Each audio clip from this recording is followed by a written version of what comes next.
is Reverend Mark Dildine. I tell you, you're really going to be blessed. He's a producer for television, radio, and music, and he lives right here in Houston, Texas. And I'm so proud and thankful that I know him, and I know you'll be blessed to the church. Well, let's just change what we're doing here. I want to introduce to you Reverend Mark Dildine. I'll tell you, since I've got acquainted with him, I really have grown to just have a lot of admonition for him and respect. So let's just welcome Reverend Mark Dildine. Come on. Good to see you, brother. Good being here, actually. Yeah, this is kind of off the spare of the moment kind of thing, and but yet, nevertheless, instant in season, instant out of season. You need to be there. Yeah. So it's important. In just knowing a little bit about your past, it's been a wonderful road of knowing the Lord Jesus Christ when you were younger, and then somehow, some way, you know how things slip in the middle of it, we just get sidetracked. But thank God for His mercy. Yes. And you've been a part of ministry for a long time. Maybe share with the people a little bit about your background. Well, I was raised in an evangelist home. In fact, what's really kind of interesting, before he was an evangelist, my father, he was a country singer.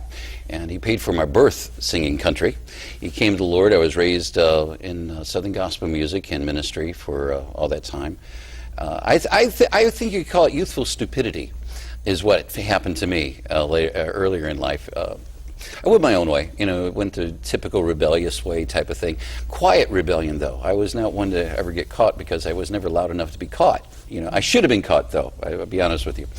But what happened was that through a period of time, I returned to the roots of my life, and that was Jesus Christ, and that was implanted in me, of course, through parents who not just taught it, but they lived it and they believed in it. You could be a traditional Christian, and that does not take root in your children.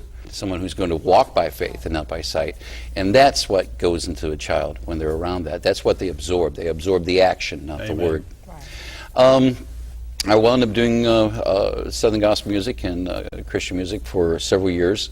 In '85, really going back before that, in '78, I started with the Dove Broadcasting in Greenville, South Carolina, as a co-host of a program there.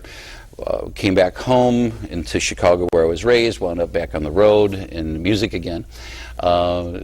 Took a short time, I was at Cypher Assembly God, wound up in Houston. I'm jumping around, I'm trying to keep it really short. That's great. And wound up as a youth pastor, left youth pastor work, and God kept on pulling me back into music, kept on pulling me back in evangelism. And it was a fascinating thing what happened in 1985. God opened up a door with PBS in West Tennessee.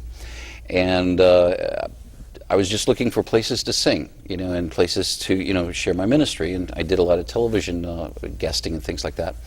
And I called up PBS and said, well, we don't have a show, like that. But would you like to have one? I wasn't quite sure they said what they said. I had to say, excuse me? Long story short, I wound up, the Lord blessed me with having the first Christian broadcast on public broadcasting in U.S. history. Stumbled on it, literally, in this small little marketplace. That situation, as God does, will take a small situation, and when He plants that small little seed, like a mustard seed, and you know what Jesus said about the mustard seed? You plant it, and it grows up to this huge tree where birds can nest in it. Well, I was that little mustard seed there in West Tennessee, small little place. PBS, in fact, how I paid for half the bill was with light bulbs, and literally light bulbs. So what happened was, turn around, it grew up, and as I was told by one of the folks over at CET, because they had a Christian broadcast on PBS, the government could not say no to licensing other Christian educational television networks. And because of that breaking the bond, we were able to do that.